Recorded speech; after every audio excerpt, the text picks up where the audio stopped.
out that they decided to file a second charge against me for the Election Day case. So in addition to the trespass charges, I am now facing disturbing the peace charges for that day.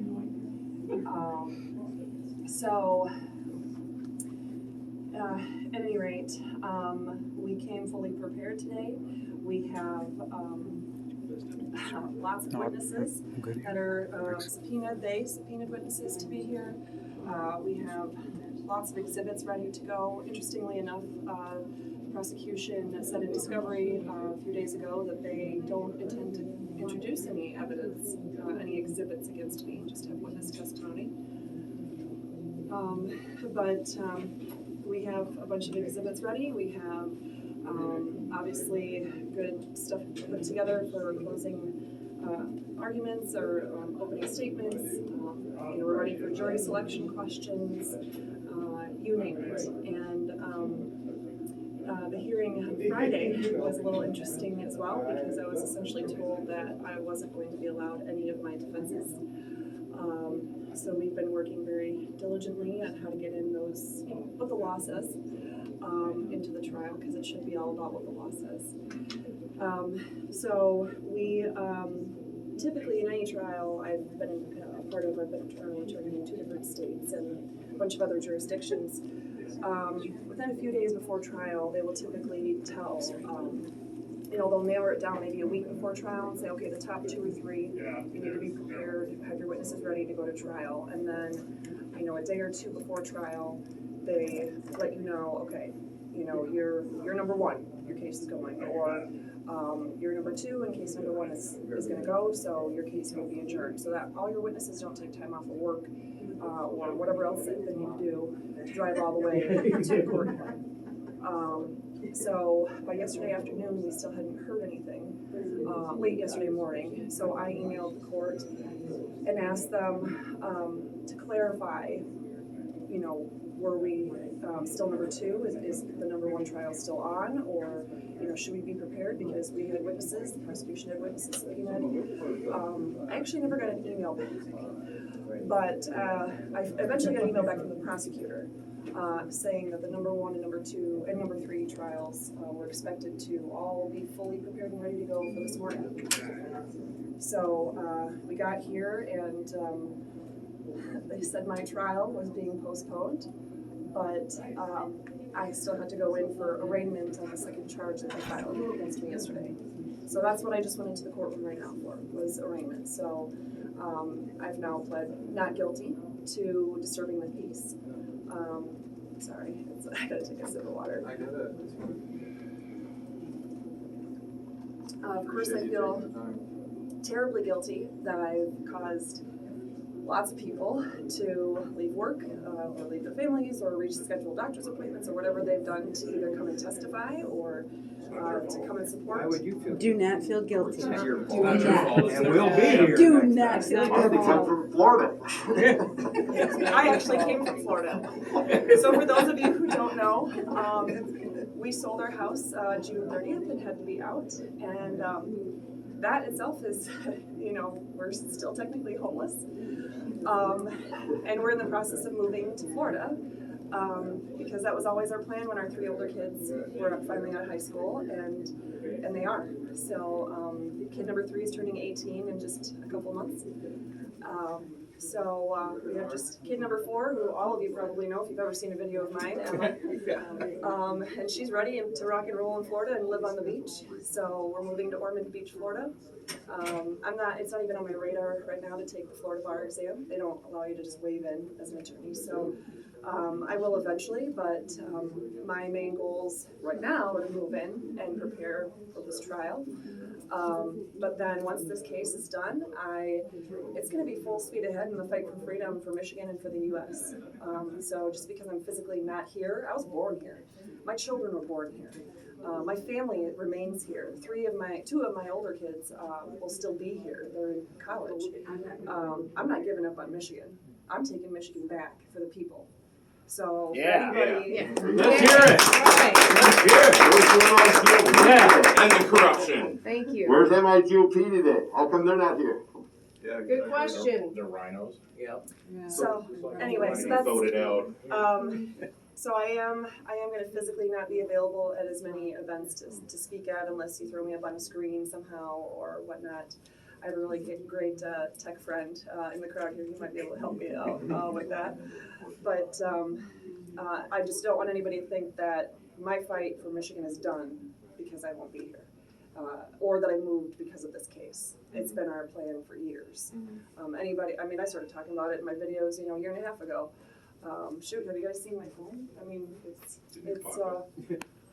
Yeah. come on now. Well, I saw you a couple months ago, and you were saying the same thing. Was that the plan was to go down to Florida and stuff. And I grew up there. Yeah. I lived there for 12 years of my Really? life. Okay. So it's not like, oh, that's a cool thing to do. And Mike and I have not taken a vacation since the year before COVID started.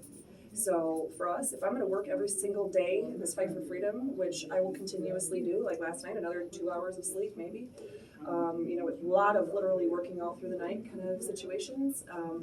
If I'm gonna keep doing that and fighting the fight, I want to be able to live near the beach where I could just, take my lunch break and have a vacation and then hit the work again back in my office. So anyway, I just want to stress that I'm not going anywhere in that sense. Okay, that's good to hear.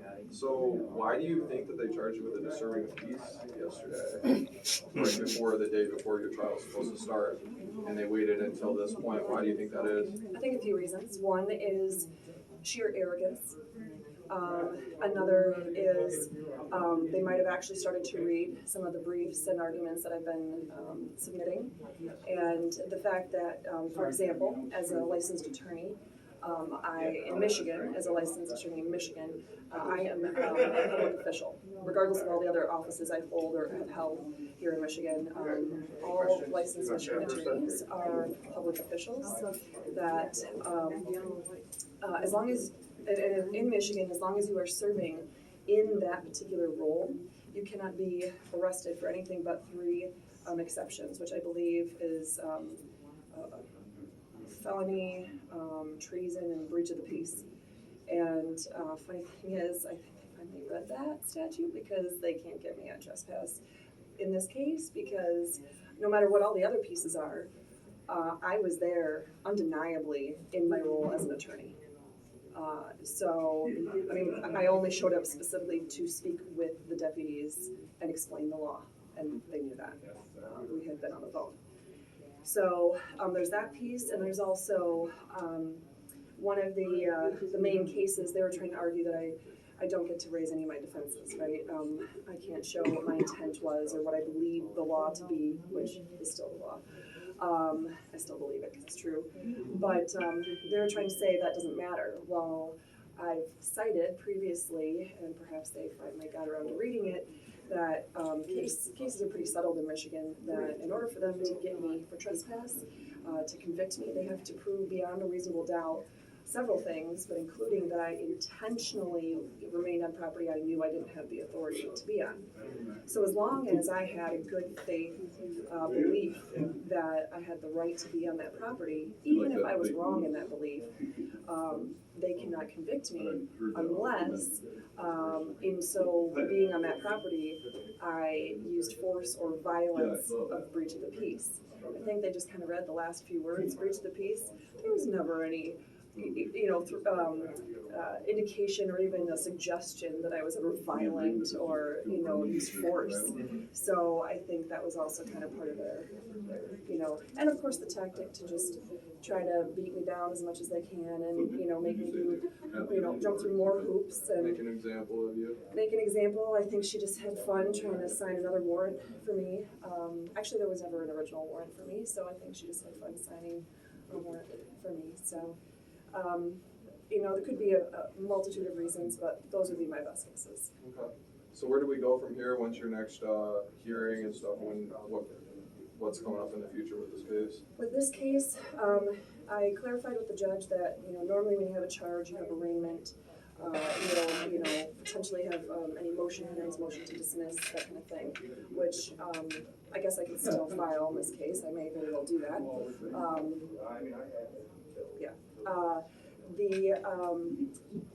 Then you would have a pretrial conference, and then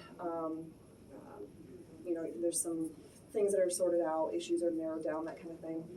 Then a few days before trial is when you have a settlement conference and you put any last remaining issues on the record, with the court and have them decide different things that are being like housekeeping types of issues. And then trial. So we are skipping now any intermediate things unless I want to file a motion. We're basically skipping, so the next thing would be the settlement conference a few days before the next trial date. And as far as when, all the court said is that it would be roughly 90 days from now. So what can people do to support you? Number one, pray. Continue to pray for me, my husband, my family, especially my daughter. She was traumatized significantly. Her medical providers are concerned that she was traumatized by what she saw on election day, what she saw them do to me on election day. And, I want her to be able to feel safe around law enforcement officers. I don't even feel safe around law enforcement officers, and I've been one of the biggest Thin Blue Line, Back the Blue supporters.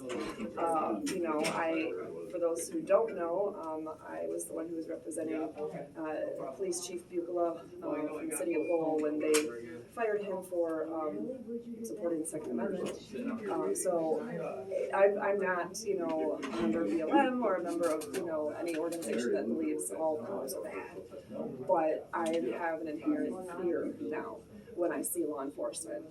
They're going to just think of something because that's what happened, So anyway, prayers, donations help because whether it's through this case or whether it's through another case, I'm going to continue the fight for freedom. I'm not taking any other employment. It's going to be, it has been and will continue to be my full-time job to fight for freedom. So any donations can help. And, if there's anybody that wants to volunteer in a consistent way to help with aspects with any of it, just with the case or just with the fight for freedom, helping me to sort through new Supreme Court cases when they come down, or, look for opportunities for me to jump in and help assist, or whatever. Right now, it basically falls mostly on me, so the number of things I'm doing is less than what it was, say, a year ago, because our core team was much bigger and had a lot more flexibility in schedules. So I would be able to do more if I had more help. And hey, if somebody even wanted to donate a year's salary for a legal secretary, that would be fabulous, because I'd love to be able to have somebody that can help answer phone calls all the time for people and at least give them a direction on where to go. I still don't have an attorney to refer you to, so don't call about that. But anyway, so those I guess would be some of the biggest ways. Okay. Is there anything else that you want to say to people at home that are kind of following this case? We will, do our best to update our website. We've been continuing to try to do that, but restorefreedomkh.com is our website, and I have filed at this point thousands of pages in this case. I had to write 9 full briefs. 8 of them were appellate briefs. Those are tasks that one attorney has never done in such a short amount of time without staff. I had friends that would help me in review, and I put them to sleep with a lot of the paperwork, and some of them are looking at each other right now across the room. We're nice to sleep with them. But anyway, it's daunting. So, but I plan to get everything up there in a format that's as easily understandable as possible. So you could see, I filed stuff here, and then I appealed to the circuit court, and then I appealed to the Court of Appeals, and then I appealed the stuff that the trial court and prosecutor are doing illegally. To the circuit court and then to the Court of Appeals. And so to try to help people understand what that roadmap looks like and how to use the legal arguments for their own cases. So I'm not sure when that'll all be. Like I said, I'm moving and we're technically homeless. But that will be something that, just keep watching the website and our social media. But I will get back into the swing of things and, do some more lives and videos with other people, freedom fighters we know as well. So, yeah. Okay, cool. Well, thank you. I appreciate it. I know I speak for everyone, and just so you know that we really appreciate what you're doing, standing up for us and stuff. So, You're on fire. So Catherine has got